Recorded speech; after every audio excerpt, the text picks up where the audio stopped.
É verdade que uma tempestade perfeita está se formando em torno do Bitcoin? Fatores estão convergindo para um possível estouro do seu valor. E como é que é isso? Que tempestade seria essa? Vamos lá. O que que seria essa tempestade? De 4 em 4 anos acontece um evento no Bitcoin que chama halving. O que que é o halving? O halving é uma halving, enfim.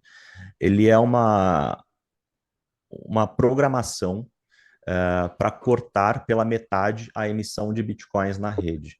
E o que que isso sugere? Que a cada 4 anos, desde a sua criação, menos bitcoins vão ser emitidos por parte dos mineradores, por parte das pessoas que emitem Bitcoin. E ano que vem, a gente vai ter o halving do Bitcoin, então vai diminuir a emissão da quantidade de Bitcoins na rede. E que isso, voltando desde o seu início, gerou valor para ele. E por que que gerou valor para ele? Porque otimiza a escassez de Bitcoin na rede.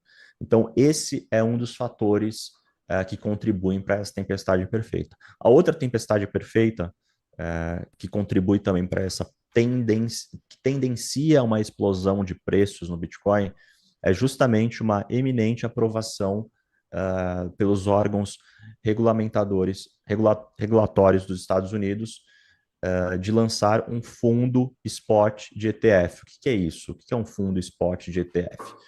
Um fundo spot de ETF vai ser pela primeira vez a possibilidade de grandes instituições comprarem Bitcoin à vista.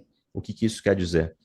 Adquirirem o Bitcoin real. Hoje a gente tem essa mesma ferramenta financeira, mas é o ETF de futuros. O que que isso quer dizer? O ETF de futuros você consegue comprar bitcoins e vender. Seria um crédito de Bitcoin em dólar, ou seja, não afeta a escassez diretamente do Bitcoin, porque você compra um contrato em dólar e vende um contrato em dólar lastreado em Bitcoin, mas você não tem posse do Bitcoin, então você não necessariamente precisa comprar o Bitcoin e fazer posse do Bitcoin. Já no ETF Spot, as instituições elas vão ser obrigadas a comprar Bitcoin. Elas vão ser obrigadas, como eu disse, a comprar Bitcoin, então, consequentemente, elas vão ter que comprar o Bitcoin da rede, comprar o Bitcoin em corretoras.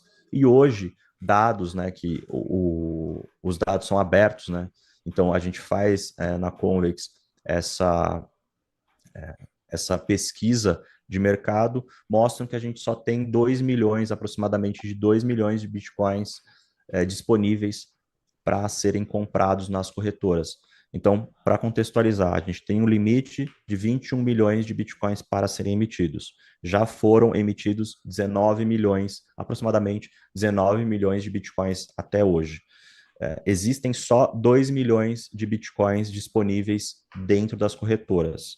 Então, a gente vê que tem uma pequena fração para essas grandes instituições. E hoje, o valor de mercado, por exemplo, do Bitcoin, o valor inteiro do mercado de Bitcoin, está em aproximadamente 600 bilhões. E essas instituições somadas, que vão poder comprar Bitcoin, têm sob posse em dinheiro 30 trilhões de dólares. Então, isso gera um choque de oferta e demanda, que também gera um choque de oferta e demanda por conta do halving que vai acontecer no ano que vem. Então, são duas balanças entrando em colisão para o próximo ano. Então, a aprovação de um ETF Spot está na iminência, já está para ser aprovada. Os analistas da Bloomberg já comentam que tem 90% de chance de aprovação até janeiro de 2024. O halving do Bitcoin vai acontecer em 20 de abril, 21 de abril de 2024. Então, a gente está aí observando uma tempestade muito interessante que pode alavancar o preço do ativo nos próximos meses e anos. Trazendo aqui mais dados para vocês terem uma noção, no primeiro halving, o Bitcoin aumentou em 120 vezes, no segundo halving 70 vezes, e depois do último halving, que foi após o Covid Crash, a gente teve aquele avanço também de aproximadamente 30 vezes do preço antes do halving para depois do halving. Então, são dados aí só para vocês terem uma noção desse efeito de escassez que tende a acontecer na rede. E anteriormente, nos anos passados, a gente não tinha esses 30 trilhões para entrar. Então, E tinha mais a grosso Bitcoin modo, circulando também, né? e tinha mais Bitcoin circulando. Então, a grosso modo, a gente tem pouco Bitcoin para muito dólar. Então, isso gera um choque de oferta e demanda muito grande. Interessante também, Giovanni, falar para os nossos ouvintes o que acontece, pessoal. Às vezes a pessoa entende, mas Diogo, por que então, por exemplo, os grandes fundos, os grandes investidores já não vão lá e compram o Bitcoin, se tem disponível? Por que vai ter que aguardar um ETF físico? Porque, pessoal, esses grandes investidores, fundos de pensão, grandes fundos, gerem bilhões de dólares e eles não querem correr o risco de armazenamento, né? Perder, então eles querem delegar isso, que seria por meio do ETF. Por exemplo, a BlackRock, ela vai comprar os bitcoins físicos, vai armazenar novamente em bunkers, né, ao redor do mundo, investir em tecnologia e segurança e vender a cota desse ETF listado em bolsa. Então, assim... Lastreado em Bitcoin. Lastreado em Bitcoin, isso. Então, para o investidor institucional, é um investimento mais seguro, vamos dizer assim. Então, por isso até do ponto de vista legal, né? Eles não poderiam comprar Bitcoin fora, assim, legalmente falando, sem esse instrumento. Então, esse instrumento também fornece uma proteção legal para esses grandes fundos.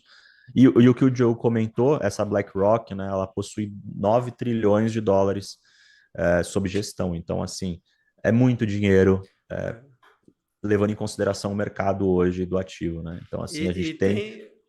E tem, Giovanni, também um fator que saiu, acho que foi ano passado, que o BIS permitiu que os bancos tivessem, né, bitcoins na sua reserva, né, e aumentou, inclusive, o percentual agora. Então, imagina, além dos fundos, bancos, né, comprando bitcoin para sua caixa. Né? Bem lembrado, tá até me esquecendo. O BIS, pessoal, é o Banco Central dos Bancos Centrais. Então, o que o BIS faz? Ele que banaliza o que os bancos centrais podem ou não adquirir de ativos. Então, ano passado, o BIS, ele delimitou que os bancos centrais podem comprar até 2% das suas reservas em Bitcoin.